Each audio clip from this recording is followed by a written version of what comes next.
मोहम्मदी city centre Fatehgarh agency road Welpura Sialkot. राब्ता मोहम्मद अली 030061337113, मोहम्मद उस्मान 030061711415। बिला ताखीर मुकर्रर ज़ीशान ख़तीब दिल नवाज फ़ज़ीलतुश शेख हज़रत मौलाना मोहम्मद अशरफ शहज़ाद सलफ़ी हाफ़िज़हुल्लाह ताला दरस कुरान व हदीस इरशाद फरमाते हैं। अस्सलामु अलैकुम वरहमतुल्लाहि वबरकातुहू।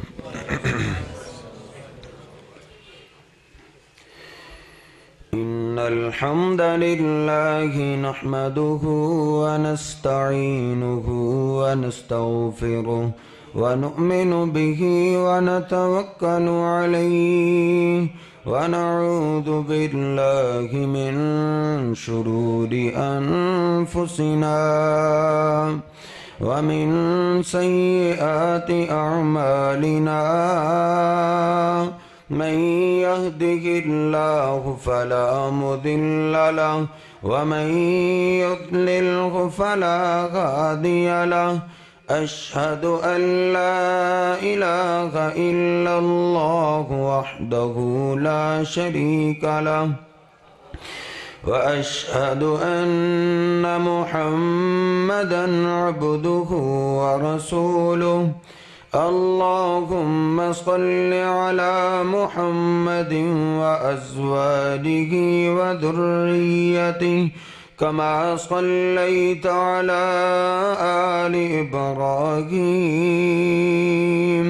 व बारिक अला मुहम्मदिन व अज़वाजिही व ज़ुर्रिय्यतिही कमा बारकता अला आलि इब्राहीम इन्नका हमीदुम मजीद। रब्बि शरह ली सदरी व यस्सिर ली अमरी वहलुल उक़दतम मिन लिसानी यफ़क़हू क़ौली। रब्बि ज़िदनी इल्मा सुब्हानक ला इल्म लना इल्ला मा अल्लमतना इन्नका अंतल अलीमुल हकीम। अम्मा बअदु फ़इन्न ख़ैरल हदीस किताबुल्लाह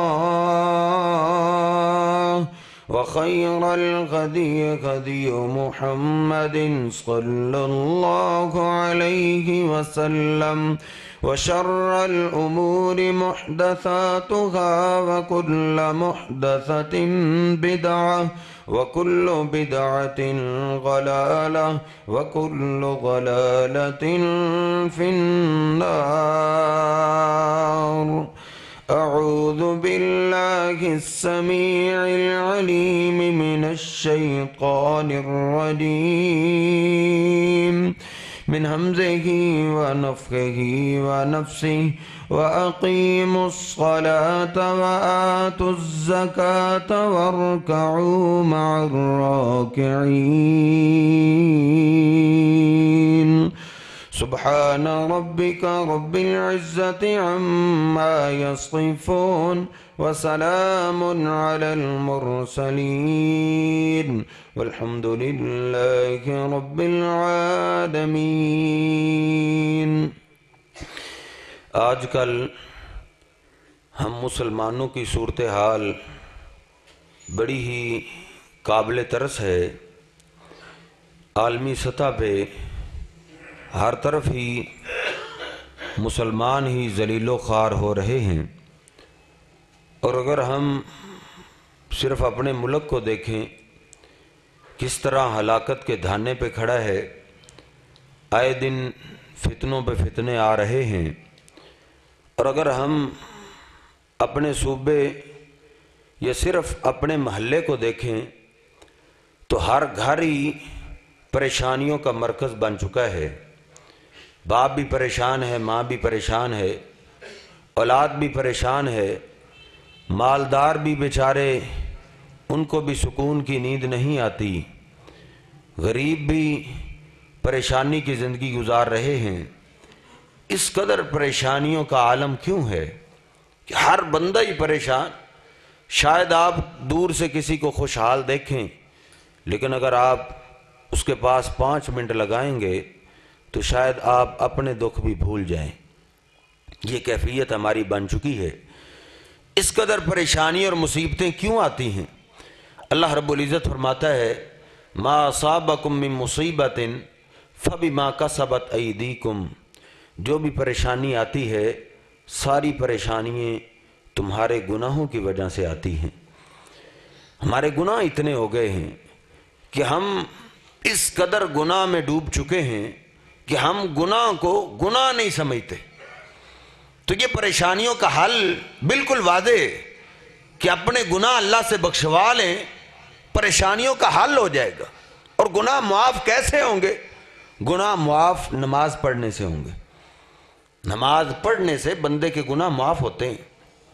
नबी रहमत अलैहिस्सलातु वस्सलाम का इरशाद गिरामी है कि नमाज के इरादे से जो बंदा वुजू शुरू करता है, हाथ धोता है, तो अल्लाह रब्बुल इज़्ज़त हाथों को गुनाहों से पाक कर देता है।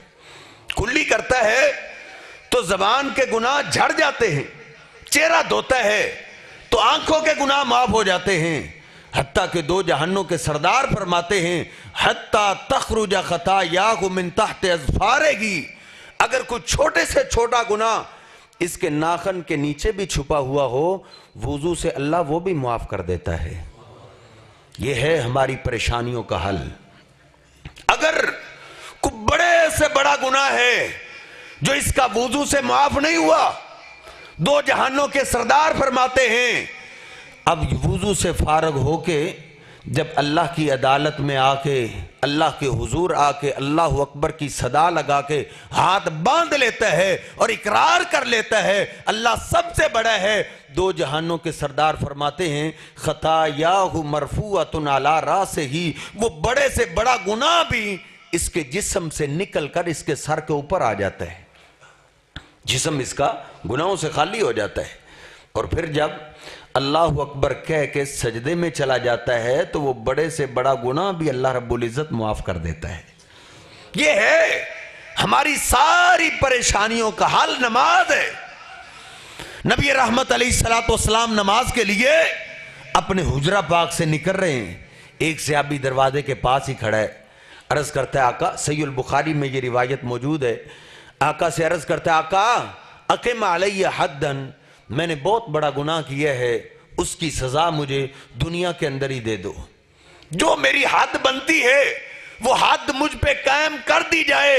नबी रहमत अलैहिस्सलातु वस्सलाम चलते आ रहे हैं। वो सहाबी भी बार बार कह रहे, सैयदना बिलाल ने तकबीर कही है, आपने नमाज पढ़ा दी, नमाज से आप फारग हुए।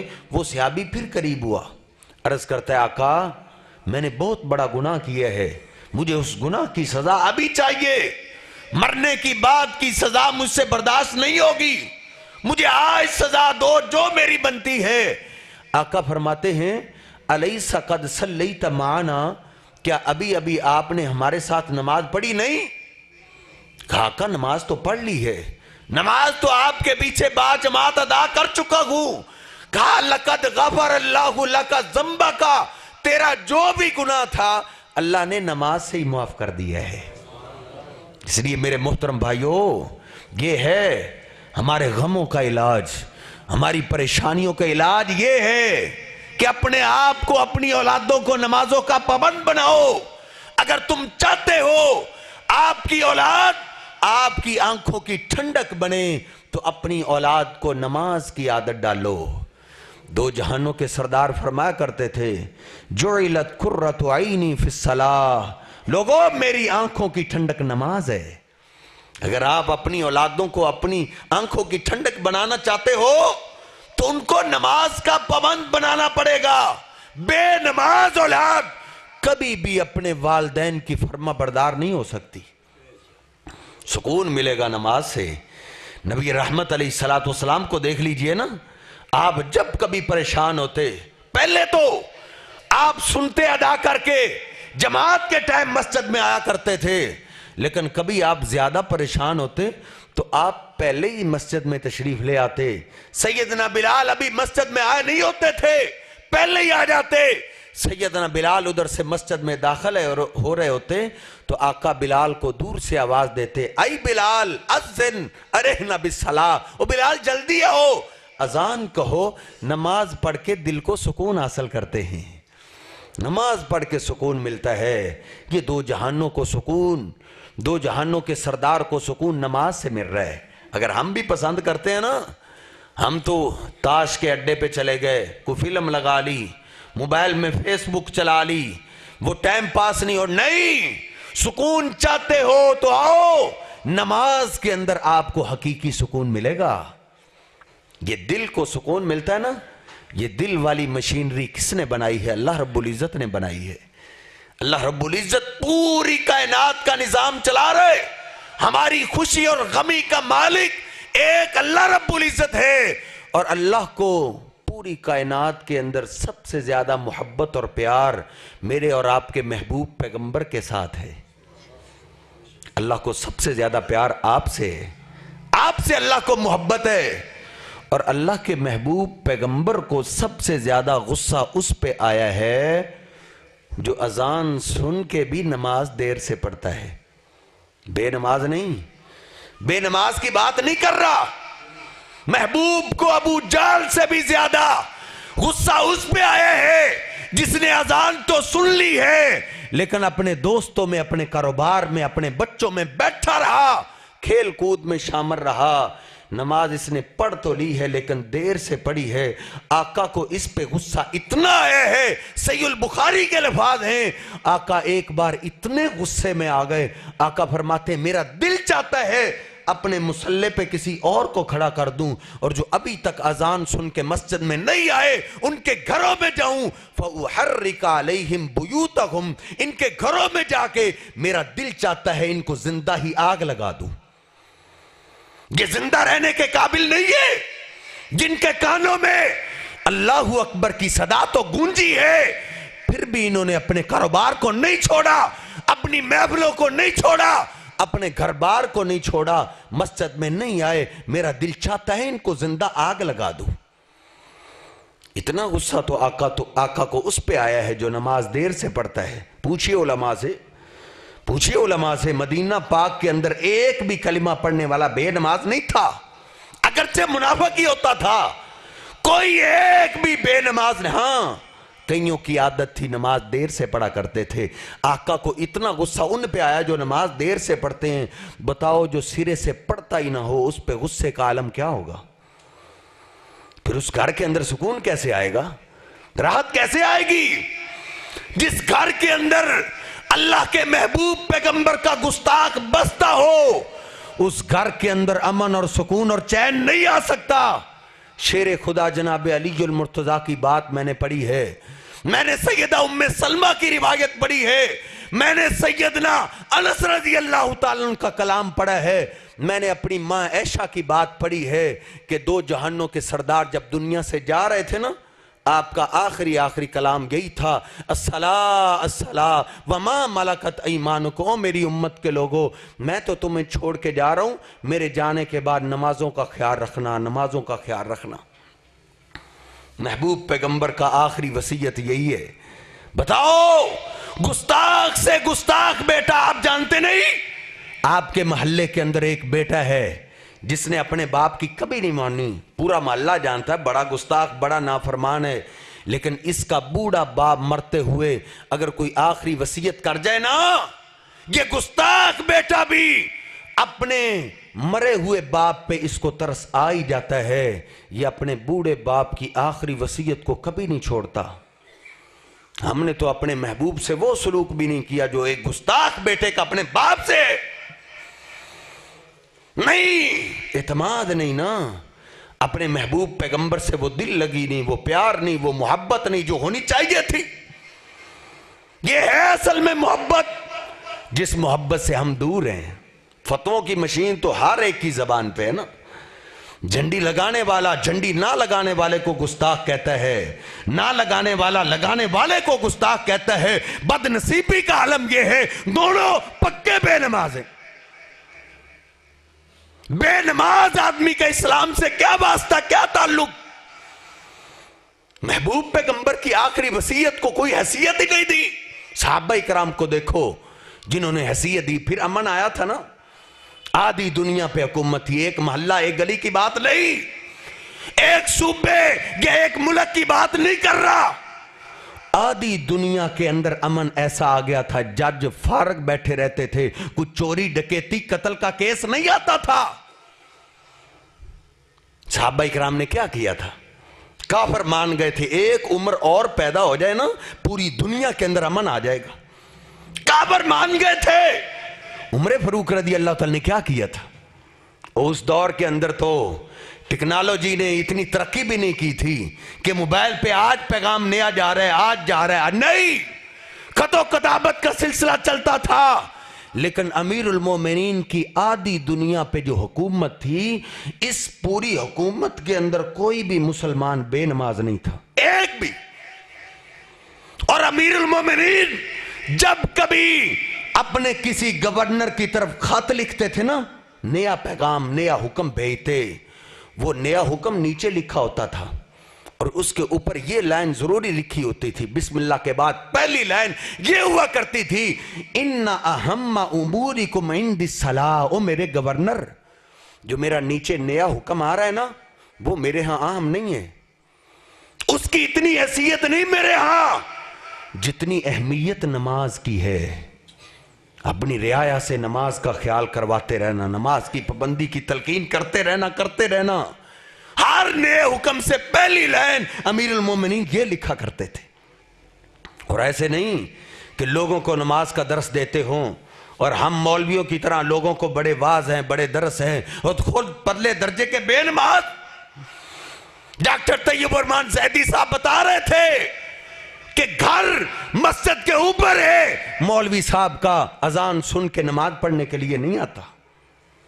इसीलिए तो हमें ये मौलवियों को अच्छे नहीं लगते, ये इसीलिए तो पसंद नहीं है, सच्ची बातें करते। उलमा बेनमाज हो गए। लेकिन अमीरुल मोमिनीन की कैफियत क्या है? फजर की नमाज पढ़ा रहे हैं, दुश्मन छुपा हुआ, उसने हमला किया है, कौमे में चले गए, बेहोश हो गए, उठा के घर ले जाया गया, दोस्त अहबाब घर में जमा हो गए, दिन निकल आया, अमीरुल मोमिनीन होश में नहीं आ रहे। मिस्वर बिन मखरमा घर में आए, का क्या बात है? कहा अमीरुल मोमिनीन होश में नहीं आ रहे, का पीछे हटो, मेरे पास एक नुस्खा मौजूद है। सबसे ज्यादा अमीरुल मोमिनीन जिस बात पे परेशान होते थे उसका मैं तस्करा करता हूं, पीछे हटो। अगर इनके जिस्म के अंदर कोई रमक बाकी हुई जरूर होश में आ जाएंगे। पीछे हटे। मिस्वर बिन मखरमा कान के करीब होंठों को करके सदा लगाते हैं, अस्सला या अमीरुल मोमिनीन, अस्सला या मिहाय। अमीरुल मोमिनीन आपकी नमाज जा रही है।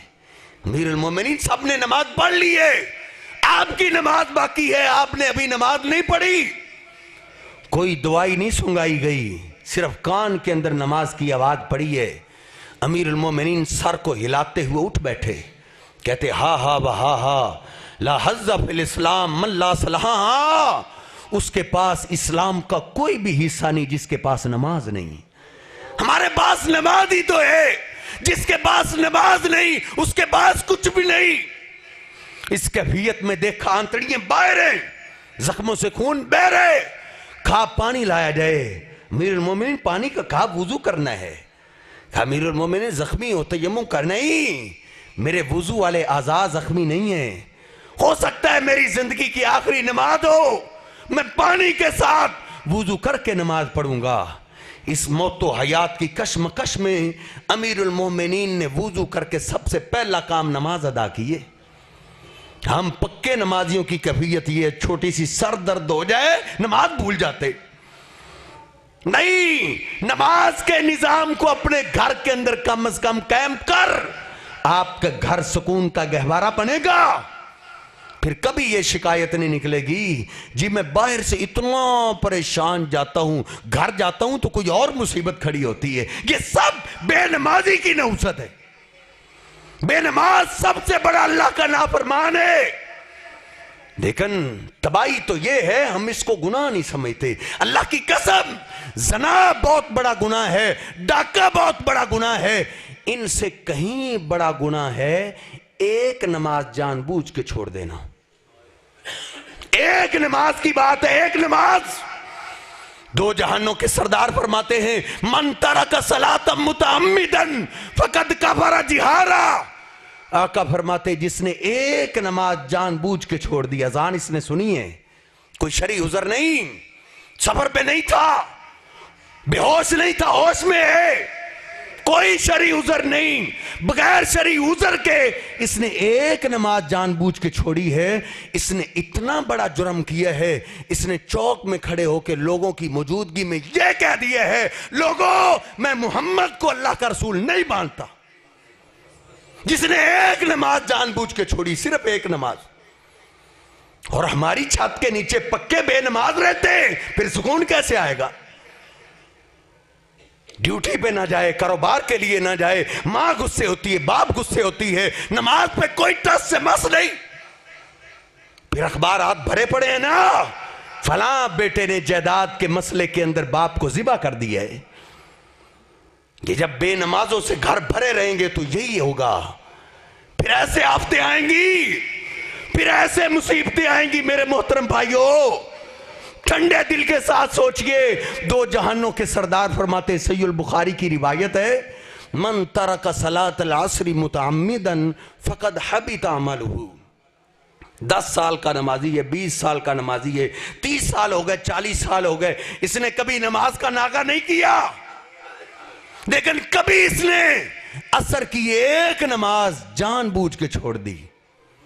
अजान इसको सुनाई दी, इसको याद है ये असर की अजान हो गई है, फिर अपने काम काज में लगा रहा, एक नमाज इसने जाया कर दी, फकद हाबिता अमलुहु। आका फरमाते हैं इसके जिंदगी के सारे अमाल तबाह हो जाते हैं। आगे आका ने मिसाल दी है, कन्नमा वुतिरा अहलुहु व मालुहु। इसका दीन के अंदर इतना नुकसान हुआ है, जैसे एक आदमी चौक में खड़ा है और उसके घर के अंदर सारी दौलत है, सारा कबीला उस घर के अंदर है, उस घर को आग लग जाए, सारा खानदान भी जल जाए, सारी दौलत भी जल जाए, ये अकेला रह जाए, न इसका रिश्तेदार बचे, न इसके पास पैसा बचे, जितना इसका नुकसान हुआ है उतना उसने अपना नुकसान किया है जिसने एक असर की नमाज जानबूझ के छोड़ दी है। मेरे मोहतरम भाइयों, ये बड़ा भयानक जुर्म है, इसमें कोई इख्तलाफ वाली बात भी नहीं है। वो इख्तलाफात में उम्मत खो गई है, दूसरों की फिक्र करते रहे मैं और आप, दूसरों पे फतवे लगाते रहे, अपने आप को ना मैंने चेक किया ना आपने चेक किया कि हमारा शुमार गुस्ताखाने रसूल में होता है या मुहिब्बाने रसूल में होता है। इसमें क्या इख्तलाफ है? दो जहानों के सरदार फरमाते, बैन अल अब्दी व बैन अल कुफ्री व शिरकी तर्कुस सलाह।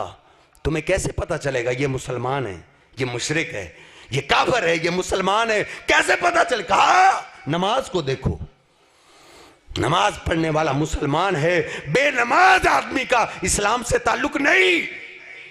ये इस्लाम की अलामत है। आप थोड़े से पीछे चले जाए ना, जब ये सारा एशिया एक होता था, सिख भी बैठे हैं, यहूदी भी बैठे, ईसाई भी, हिंदू भी बैठे हैं और मुसलमान भी बैठे होते, मस्जिद से अजान की आवाज आती तो कौन से लोग उठ जाते थे? मुसलमान। आज भी अजानें होती है ना, आज भी अजानें सुनाई देती हैं, कितने साथी हैं जो उठ के चले जाते नहीं। मेरे मोहतरम भाइयों, बड़ा आम मसला है। पीर अब्दुल कादिर जिलानी रहमतुल्लाह कहा करते थे, लोगों अगर कोई बेनमाज आदमी मर जाता है, उसके लिए कोई यहूदियों का कब्रिस्तान तलाश करो, उसको मिर्ज़इयों के कब्रिस्तान में दफन करो, सिखों के कब्रिस्तान में उसको ले जाओ, लेकिन इसको मुसलमानों के कब्रिस्तान में दफन न करना जो बेनमाज है।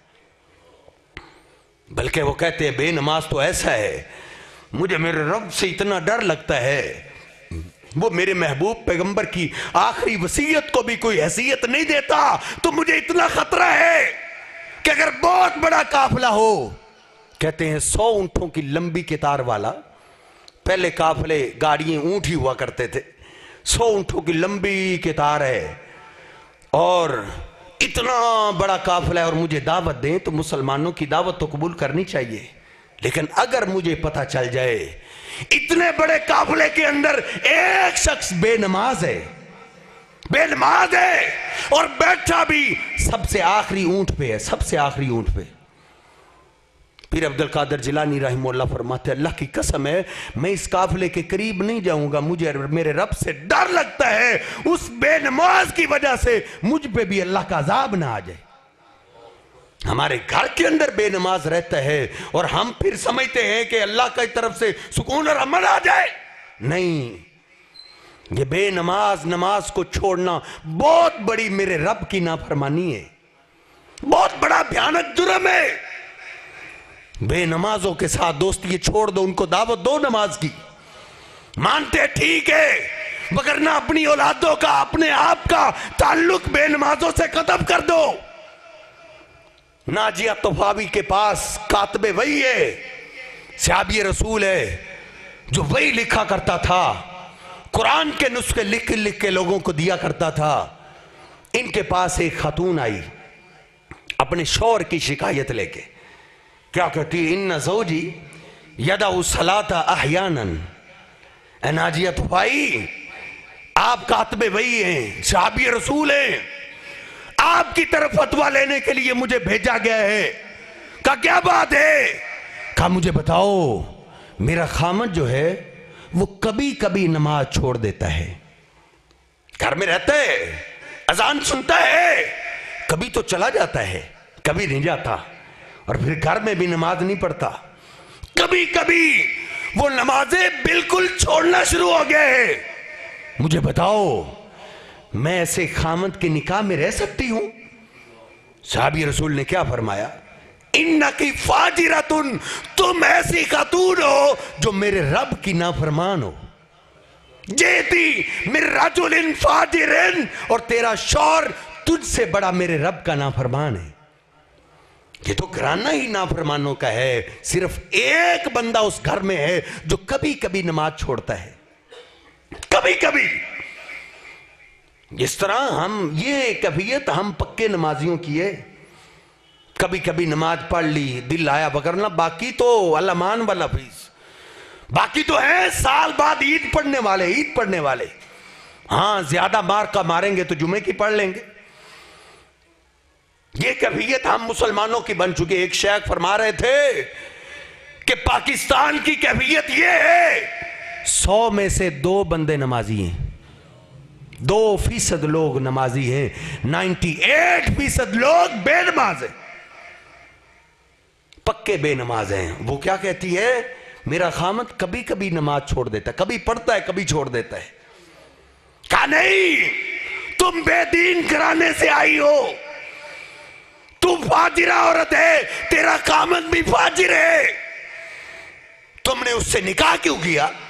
कलब उठी, कहती है ज़व्वजनी आहली वाना बिकरतुन, वो तो मेरे घर वालों ने मेरा निकाह किया था, मैं तो बच्ची थी, मैं उसको जानती नहीं थी कि इसकी नमाजों की हालत कैसी है, मेरे घर वालों ने निकाह कर दिया था, अब बताओ अब मैं क्या करूं?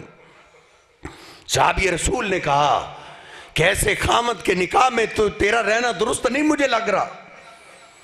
वो खातून फिर निकली, उसका बाप दुनिया के अंदर नहीं था, उसका भाई दुनिया के अंदर नहीं था, वो अपने खानदान के एक एक सरदार के पास जा रही है और कहती है अनकिज़ूनी मिन ज़ौजी, अल्लाह के वास्ते मुझे मेरे खामद से तलाक लेकर दो, इन्नहु रजुलुन फाजिरुन, मेरा खामद बेदीन इंसान है, मेरा खामद गंदा इंसान है, इससे मेरी जान छुड़ाओ। उस दिन जो सहाबा इकराम का मक्का और मदीना के अंदर फतवा था, अल्लाह की कसम है मक्का और मदीना वालों का आज भी यही फतवा है, यही फतवा है। लेकिन इधर कौन ये फतवा देगा? इधर कौन ऐसी बात करेगा? इधर तो हमारी कैफियत कुछ और है कि इसी तहसील सियालकोट के सदर हैं आमर साहब, मराकीवाल के रहशी हैं, वो कहते हैं 10-12 साल सऊदीया के अंदर रह के आए हैं। कहते हैं जब मैं उधर गया मैंने अरबी सीखी तो मुझे अरबी पढ़ने का बड़ा शौक था। एक दिन मैं मस्जिद से बाहर निकलने लगा, मस्जिद के दरवाजे के पास एक फ्लैक्स लगी है, मैं पढ़ने लगा कि क्या लिखा हुआ है। कहते जब मैंने पढ़ा हैरान रह गया कि ये क्या फतवा है कि मुफ्ती साहब के पास एक खातून आई है और आके कहती है मेरा खामद ना घर के अंदर नमाज पढ़ता है ना मस्जिद में नमाज पढ़ता है, बताओ ऐसे खामद के निकाह में मेरी नमाजी खातून का रहना कैसा है। अब वो सऊदिया के मुफ्ती थे, भला पाकिस्तान का हम जैसा मौलवी इस तरह का फतवा कैसे दे सकता है। हमारी कैफियत तो ये है 50% से जायद मस्जिदें ऐसी हैं जिनकी इंतजामिया ही बेनमाज है, तनख्वाहें देने वाले बेनमाज है। मौलवी उनके खिलाफ कैसे फतवा देगा। लेकिन उन्होंने तो साफ कह दिया, उन्होंने कहा इदा ज़ौजू की, जाओ तुम्हारे सियालकोट के गवाह की बात कर रहा हूं, अभी जिंदा है, पूछो उनसे। कहते हैं वो मुफ्ती साहब ने लिखा इदा ज़ौजू की लम युसल्ली फिल बैत वला फिल मस्जिद फहुवा काफिरुन। तेरा खामद अगर घर में भी नमाज नहीं पढ़ता, मस्जिद में भी नहीं पढ़ता, माना ये वो बेनमाज है, तो वो कहते हैं उसका इस्लाम से कोई ताल्लुक नहीं, और तेरा मुस्लिमा खातून का गैर मुस्लिम के निकाह में रहना कैसे सही हो सकता है, नहीं रह सकती। आज हमने तो महल्लात देखे ना, कोठियां देखी, बिल्डिंगें देखी, फैक्ट्रियां देखी, बैरून मुल्क इसका कारोबार है। नमाज को नहीं देखा कि ये नमाजी है या नहीं, नमाज पढ़ता है या नहीं पढ़ता, दीन को नहीं देखा। कल क़यामत के दिन क्या जवाब दोगे जब ये मासूम बेटियां तुम्हारे गिरेबान को थामे हुए अल्लाह की अदालत में लाएगी। ऐ मेरे अल्लाह, इससे पूछो इसने हमें बेनमाज के घर में धकेल दिया था, क्या इन्हें दीन का पता नहीं था। इन्होंने हमें सोसाइटी वो दी, मजलिस ही वो दी जहां नमाज का कोई काम ही नहीं था, नमाज की बात ही नहीं थी। क्या जवाब दोगे। नहीं, अपने दिलों के अंदर नमाज की अहमियत पैदा करो। नमाज बहुत भयानक जुर्म है, बहुत बड़ा गुनाह है, बहुत बड़ा गुनाह है। इतना बड़ा गुनाह है अगर बगैर तौबा के बंदा मर जाता है तो फिर क़यामत वाले दिन इसकी माफी कैसे होगी, कैसे होगी। दो जहानों के सरदार फरमाते हैं एक आदमी को मैंने देखा है कब्र के अंदर लेटा हुआ है, उसके ऊपर एक फरिश्ता मुकर्रर है जिसके हाथ के अंदर भारी भरकम पत्थर है, वो उसके सर पे दे मारता है, उसके सर का कीमा हो जाता है, वो फिर पत्थर उठाता है, अल्लाह उसके सर को फिर सही सलामत कर देता है, फिर उसके सर पे पत्थर मारता है, बार बार उसको कुचला जा रहा है और वो चीख और चिल्ला रहा है, उस फरिश्ते को उस पे तरस नहीं आता। तो मेरे मुसलमान भाइयों, कितनों को जनाजे को उठा के हमें यकीन आएगा कि हमें भी मौत आएगी। कोई अपने बाप को दफन कर चुका है, कोई भाई को, कोई बेटे को, अभी भी यकीन नहीं आ रहा। कितने जनाजे हमने उठाए हैं, क्या हम में से हर एक का जनाजा घर से नहीं निकलेगा, हर एक का निकलेगा। कितनों के जनाजे, करोड़पति लोगों के जनाजे आपने पढ़े हैं, किसी की दौलत साथ गई है, दुकान की खातिर नमाजें छोड़ा करता था, किसी की दुकान साथ गई है। दोस्तों की खातिर नमाजों को जाया करने वालों, कोई दोस्त भी किसी के साथ नहीं जाता। वो ये दोस्त तो दुनिया के हैं, मेरे और आपके चूल्हे के अंदर आग जल रही है, सब भी आपके दोस्त हैं। चूल्हा बंद नहीं होगा, रिश्तेदार मुंह फेर लेंगे। दुनिया की खातिर अपनी आखिरत को बर्बाद मत करो। दो जहानों के सरदार फरमाते इतना सख्त अजाब मैंने कब्र के अंदर जब देखा, मैंने पूछा इतनी सख्त तरीन इसको सजा क्यों मिल रही है। आका फरमाते मुझे बताया क्यों, हा उलाइल्लज़ीना तसाकलत रुऊसुहुम अनिस्सलाह, ये आपका वो उम्मती है जिसका सर नमाज का नाम सुन के भारी हो जाया करता था, जिसके सर को नमाज पढ़ना बहुत बोझल था, बहुत भारी था, बहुत नामुमकिन था। मैं कैसे फजर की नमाज के लिए उठूं, हो ही नहीं सकता। ईशा की नमाज कैसे पढ़ूं, थका होता हूं, पढ़ी नहीं जाती। जिसके लिए दुनिया के हर काम करने आसान थे, नमाज पढ़ना मुश्किल था। बल्कि सहीहुल बुखारी के अल्फाज हैं यनामु अनिस्सलातिल मक्तूबा, फर्जी नमाज के टाइम इसको सोना याद आ जाता था, ये नमाज छोड़ देता था, नींद नहीं छोड़ता था। अब इसको सजा मिलती रहेगी, कब तक, जब तक क़यामत नहीं कायम हो जाती। इतनी लंबी सजा के बाद क्या इसका ये गुनाह माफ हो गया है? नहीं।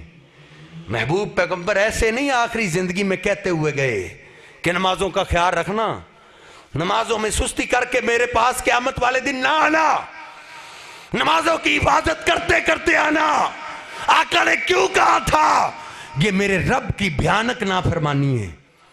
क़यामत का दिन बर्पा हो गया, इसको कब्र के अंदर सख्त तरीन सजा मिली है, अभी भी इसका गुनाह माफ नहीं हुआ। दो जहानों के सरदार फरमाते क़यामत वाले दिन कलिमा पढ़ने वाले का सबसे पहला हिसाब नमाज का शुरू होगा। जो कलिमा पढ़ता है ना, उसकी नमाज चेक होगी। इसकी देखो, इसने नमाज पढ़ी है। बड़े रिफाए आमा के काम करता था, सदका तो खैरात, फ्री डिस्पेंसरी है, एम्बुलेंस इसने चलाई, गरीबों के बड़े काम आता था। पानी के इसने फिल्टर लगाए हुए मसाजिदों मदारस को बड़ा चंदा देने वाला था। नहीं, सबसे पहले देखो इसने अपनी नमाजें पढ़ी हैं, नमाजें चेक होंगी। नबी रहमत अलैहिस्सलाम फरमाते इन सालू हसाइरु अमलिही, नमाज के अंदर अगर पास निकला तो अल्लाह रब्बुल इज्जत कहेंगे इस मेरे बंदे के सारे गुनाह माफ करके इसको जन्नत में दाखिल कर दो।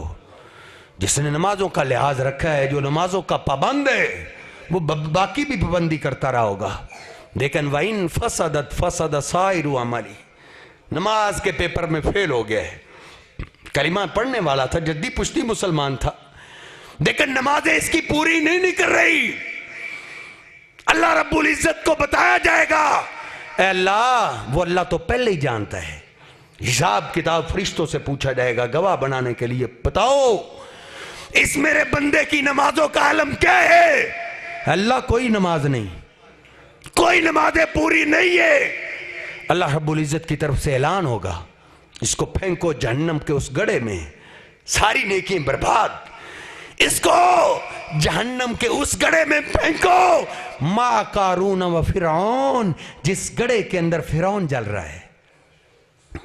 दरअसल असल में वजह यह है, मुझे और आपको अपने महबूब पैगंबर पे यकीन नहीं है।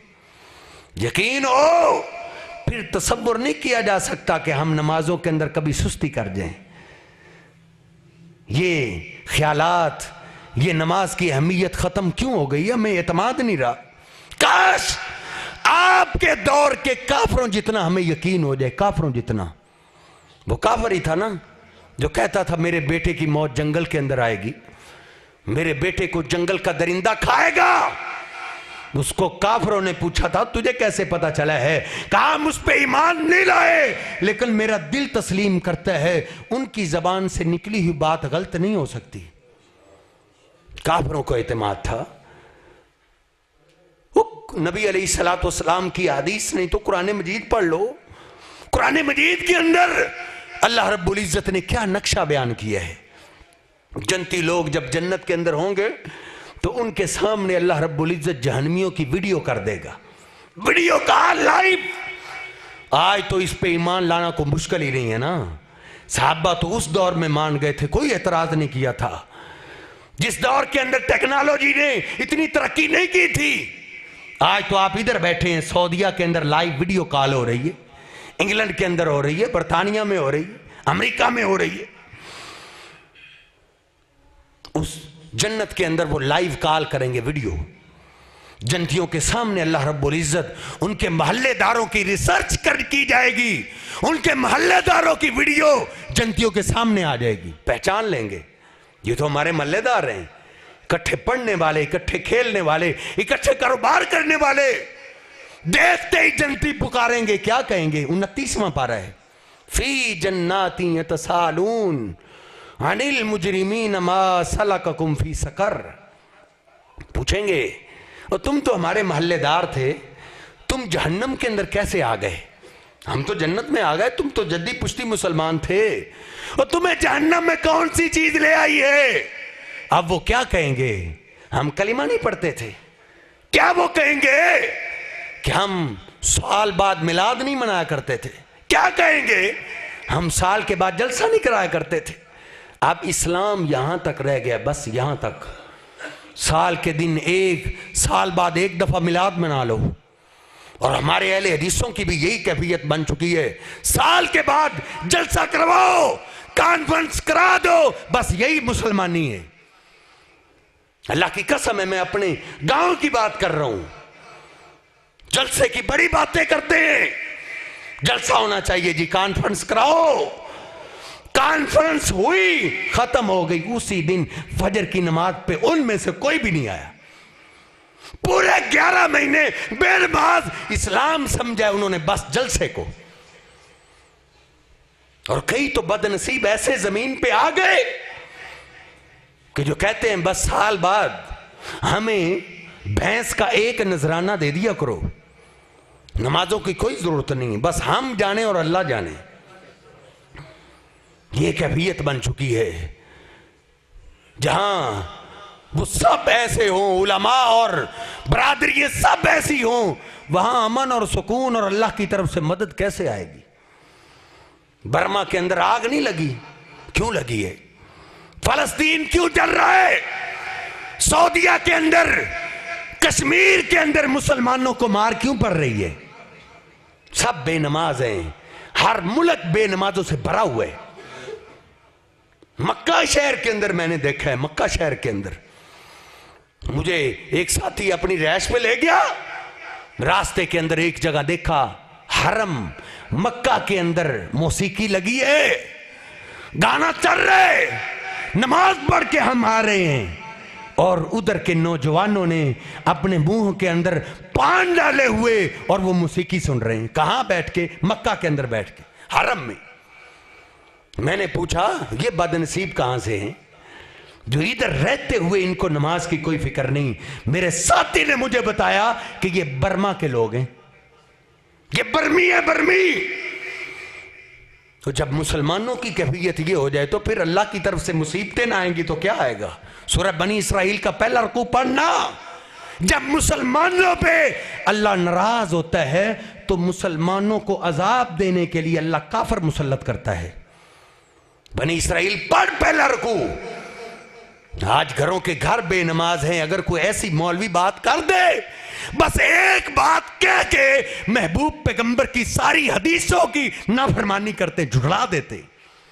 बस जी मौलवी बड़ा सख्त था, ये बात इतनी सी, ये हमने तो इसको मामूली जाने ना कि बड़ी सख्त बात थी। और इसके पसे पर्दा महबूब पैगंबर के जितने फरमान थे सबकी तौहीन हो जाती है। क्या सहाबा इकराम जो नमाजों की इतनी फिक्र किया करते थे, अब जरा गौर कीजिए, जनती लोग पूछ रहे हैं तुम्हें जहन्नम में कौन सी चीज लेके आई है? अब वो ये नहीं कहेंगे हम कलिमा नहीं पढ़ते थे, अपने उलमा से पूछिए वो क्या कहेंगे? लम नकु मिनल मुसल्लीन, हम दुनिया के अंदर नमाज नहीं पढ़ा करते थे, हम बेनमाज थे, नमाजी नहीं थे। वलम नकु नुतिमुल मिस्कीन, और हम मिस्कीनों को खाना नहीं खिलाया करते थे। और आगे वाली आए सुनो, दिल पे हाथ रख के, मुझे ऐसे लगता है ये नक्शा अल्लाह ने सियालकोट का खींचा है, सियालकोट का। जहन्नमी चीखते चिल्लाते हुए आगे क्या कहेंगे? वकुन्ना नखूज़ु मअल खाइज़ीन, हमने नमाजें कहां से पढ़नी थी? हम तो दुनिया के अंदर नमाजियों को पागल समझा करते थे, हम नमाजियों का मजाक उड़ाया करते थे। ये भी को बंदे हैं, इनको तो काम नहीं होता, ये फारग हैं, इसलिए हर नमाज पे मस्जिद में जाते हुए नजर आते, इनको काम नहीं है। हम क्यों नमाज पढ़ें जी? नमाज तो वो पढ़े जो गुनाह करते हैं, हम कौन सा गुनाह करते? उधर चिल्लाते हुए कहेंगे कुन्ना नखूज़ु मअल खाइज़ीन, हम नमाजियों का मजाक उड़ाया करते थे। हम तो उस मौलवी को पागल समझते हैं जो ऐसी बात करता है, बल्कि तुम्हारा क्या शिकवा करना है? उलमा ऐसे मौलवी को पागल समझते हैं जो ऐसी नमाज की बात करता है। क्या कहेंगे? हम मजाक उड़ाया करते थे। अल्लाह को फिर इन पे कितना गुस्सा आया है। आगे बड़ी सख्त बात कही है। अल्लाह रब्बुल इज्जत फरमाता है मा तनफाउहुम शफाअतुश शाफिईन, अल्लाह की कसम ये किसी खतीब की खताबत नहीं है, ये मैं जज्बात में बात नहीं कर रहा, अल्लाह रब्बुल इज्जत का कुरान पढ़ रहा हूं, सादा तर्जमा कर रहा हूं। अल्लाह रब्बुल इज्जत फरमाता है क़यामत वाले दिन कईयों ने सिफारिश करनी है, अंबिया सिफारिश करेंगे, शुहदा सिफारिश करेंगे, नेक लोग सिफारिश करेंगे, औलिया सिफारिश करेंगे, फरिश्ते भी सिफारिश करेंगे, लेकिन मा तनफाउहुम शफाअतुश शाफिईन, इन बेनमाजों को किसी की सिफारिश फायदा ही नहीं देगी, किसी की सिफारिश इनको फायदा नहीं देगी। जो नमाजियों का मजाक उड़ाने वाले हैं, ऐसे ही होता है ना, मजलिस बैठे हैं, अजान की आवाज आई है, मजलिस में से एक दोस्त हमारा उठ जाए, बाकी किस तरह उसका मजाक उड़ाते हैं। लो जी, कैसी गर्म मजलिस थी, इसने सारी खराब ही कर दी है, इसने नमाज पढ़नी थी बाद में पढ़ लेता। ओ यार, सुबह ही जोर की अजान सुन के, असर की अजान सुन के जरा आप अपने शटर को बंद करो, दुकान बंद करके नमाज के लिए मस्जिद में आओ, फिर मुसलमानों का तबसरा सुनो, आपके क्या क्या फतवे लगते हैं। उधर रोते हुए कहेंगे हम नमाजियों का मजाक उड़ाया करते थे। मेरे मोहतरम भाइयों, ये बात बड़ी सख्त है, लेकिन बात ऐसे ही है, बात ऐसे ही है। मैंने बड़े बड़े शयूख के फतावे पढ़े हमारी लाइब्रेरी के अंदर, जो इस सदी के सऊदिया के मुफ्तियान हैं, उन सब के फतावों को इकट्ठा करके इतनी बड़ी एक किताब छपी है, हमारी लाइब्रेरी के अंदर मौजूद है। उस पूरी किताब के अंदर मैंने नमाज के मामले में फतावे पढ़े हैं, किसी एक सऊदिया के मुफ्ती ने भी बेनमाज को मुसलमान नहीं लिखा, बल्कि इब्ने बाज अलैहि रहमा ने तो लिखा है, ला यजूज़ु लहुल इस्तिग़फ़ार, बेनमाज आदमी अगर जिंदा है उसके लिए बख्शिश की दुआ नहीं, जिंदा है तो जिंदगी में उसके लिए बख्शिश की दुआ ना करो, उसके लिए हिदायत की दुआ करो कि अल्लाह इसको हिदायत दे और ये नमाजी बन जाए।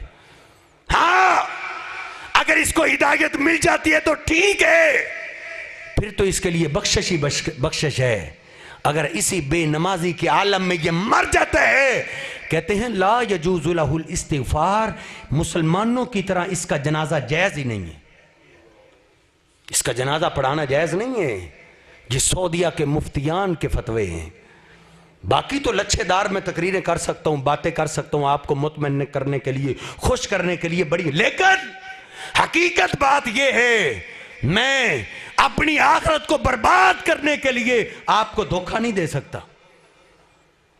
आप अपनी आज ही फिक्र करें, दूसरों की फिक्र छोड़ो, दूसरों पे फतवे लगाने छोड़ो।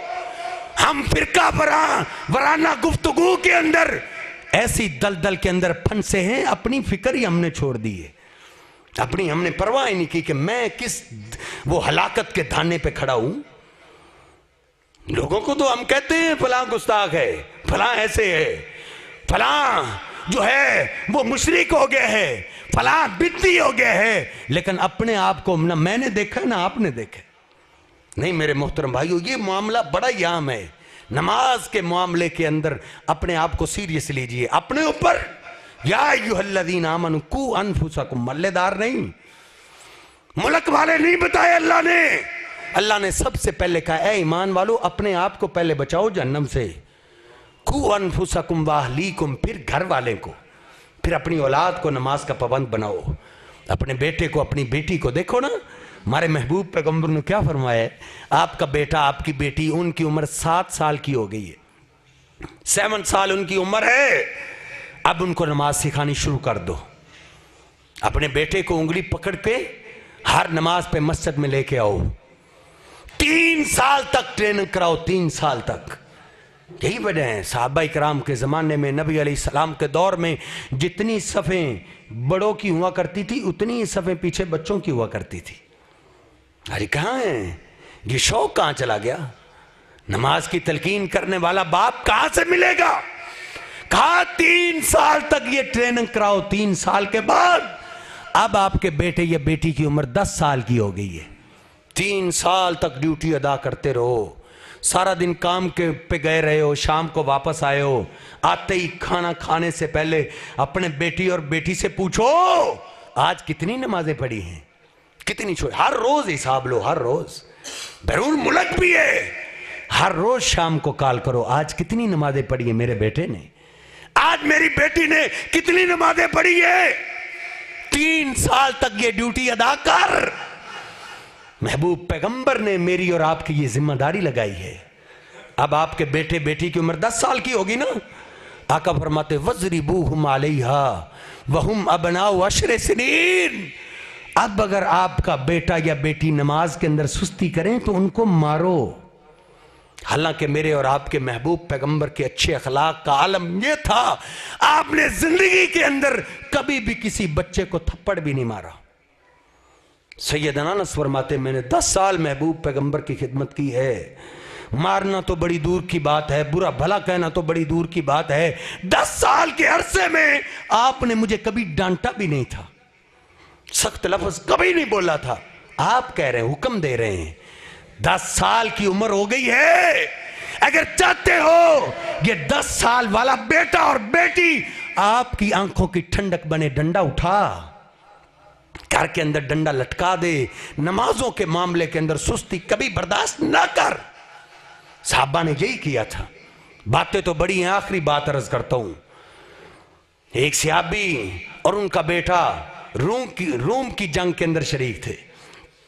अब्दुल्ला नासिर रहमानी साहब आपके सियालकोट के अंदर मस्जिद कुबा में ये वाकया सुना के गए थे। तुम्हें याद हो कि ना याद हो, हमें याद है सब जरा जरा।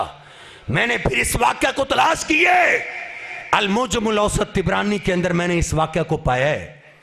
दोनों बाप बेटा जंग के अंदर शरीक है और बेटा रूम के फौजियों ने कैद कर लिया, पकड़ा गया, गिरफ्तार हो गया। साहबा कहते हैं, साथी बताते हैं कि हमने उस बाप की अजीब कैफियत देखी कि वो बाप, आज भी किसी का बेटा गुम हो जाए, मां को भी रोना आता है, बाप को भी रोना आता है, लेकिन रोना आता है खाने के वक्त।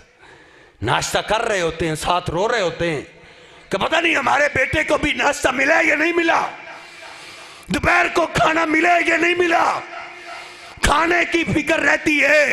लेकिन वो साथी फरमाते हैं, हमने उसकी अजीब कैफियत देखी, इधर से मुअज्जिन अजान शुरू करता और वो रोना शुरू कर देता, रोते हुए कहता था, ऐ मेरे अल्लाह तू जानता है जब से मेरे बेटे की उम्र 10 साल की हुई है आज तक मेरे बेटे ने एक नमाज भी नहीं छोड़ी। मेरा बेटा नमाजों का पाबंद था, लेकिन आज मेरा बस नहीं चल रहा। वो तो अंधेर कोठरियों में बंद होगा, उसको तो सूरज भी दिखाई नहीं देता होगा, उसको कैसे पता चलेगा कि कौन सी नमाज का किस वक्त टाइम होगा। वो सहाबी रोता हुआ इतना परेशान होता और परेशानी के आलम में रोते रोते पहाड़ी पे चढ़ता। पहाड़ी पे चढ़ते चढ़ते चोटी पे चढ़ के अल्लाह को सदा देता, ऐ मेरे अल्लाह तेरे लिए कोई काम मुश्किल नहीं है, मेरी ये आवाज मेरे बेटे तक पहुंचा दे। अल्लाह मेरा इसके सिवा कोई बस नहीं चल रहा। फिर वो आवाज देता, ऐ मेरे बेटे अगर तुझ तक मेरी आवाज पहुंच रही है तो जोर की नमाज का टाइम हो गया, नमाज पढ़ लो। फिर असर की नमाज का टाइम होता, फिर रोता हुआ पहाड़ी पे चढ़ता। जरा सोचो खां, इस तरह का बाप घर के अंदर हो और उसका बेटा घर के अंदर हो, और फिर सोचा जा सकता है कि उसका बेटा कभी नमाज से पीछे रह जाएगा। हैं? हम मुसलमानों को अपने इस्लाम पे शर्म क्यों नहीं आती? ये मसला पूछते हुए, जी मेरा बेटा उस स्कूल में पढ़ता है जहां नमाज के लिए वक्त नहीं दिया जाता, तो आया मेरा बेटा जोर की नमाज असर के साथ मिला के पढ़ सकता है? ये मुसलमानी है मेरी और आपकी, कौन सी मजबूरी है हमें? और कब्र के अंदर मेरा और आपका जनाजा उठने वाला है, इस बेटे की ये तालीम कब्र के अंदर आपको फायदा देगी? आपके सियालकोट की बात है, अल्लाह की कसम उठा के कहता हूं, 10 करोड़ से जायद एक बाप 10 करोड़ से जायद जायदाद छोड़ के गया, 10 करोड़ से जायद औलाद के लिए। और दोस्त मुझे उसकी कब्र पे ले गया, उसकी कब्र जमीन पे गिरी हुई थी, औलाद को पता ही नहीं। ये आपके सियालकोट की बात है, ये सब दुनिया का मेला है आपके जीते जी। मरने के बाद आपको कौन याद रखेगा? आपने तो प्रोफेसर बना दिया, बनाओ, डॉक्टर बनाओ, मैं इसका इनकार नहीं करता, लेकिन अपनी औलाद को इस तरफ भी मुतवज्जे कराओ। ये ना हो आपका बेटा आपका जनाजा पढ़ने के लिए आए और उसको खुद दुआएं ना आती हो, वो आपके लिए क्या बख्शिश की दुआ करेगा? कहेगा अब्बा जान मैं क्या करूं, जो आपने मुझे सिखाया था वो यहां तक काम था, मौत तक। मौत के बाद वाला मामला इस इल्म में नहीं आता। अब जाओ, जो इसके लिए आपने कमाया था उसको साथ लेके जाओ। मैं नहीं साथ जा सकता। अगर आप जिंदा होते, सर को दर्द होता, किसी जिस्म के हिस्सा बीमार होता, मुतासर होता, वो मैंने पढ़ा हुआ था, आपका इलाज करता। ये इसका इलाज आपने मुझे सिखाया ही नहीं। उसकी तरह गर्मी की शिद्दत हो और सियालकोट के चौक के अंदर आप खड़े होकर कहे लोगों पानी चाहिए। हर घर से बेहतरीन हर रिश्तेदार बेहतरीन वाटर सेट लेके निकल आए और खाली जग गिलास हो, किसी के अंदर पानी ना हो। ये खाली जग गिलास आपकी प्यास को बढ़ाएगा या बुझाएगा? जनाजा पढ़ने वाले कितने हैं? जम्मे गफीर है। नमाज जनाजा की दुआएं कितने लोगों को आती हैं? वो कितने कलील हैं। मस्जिद में हमने भेजा ही नहीं, अपनी औलादों को मस्जिद दिखाई ही नहीं, जनाजे की दुआएं वो कहां से याद करेगा? नहीं मेरे मोहतरम भाइयों, बड़ा अहम मसला है नमाज का। जहां से बात शुरू की, माजरत के साथ वहीं ख़त्म करता हूं कि तमाम परेशानियां मुसीबतें गुनाहों की वजह से आती हैं और गुनाह नमाज पढ़ने से माफ़ होते हैं।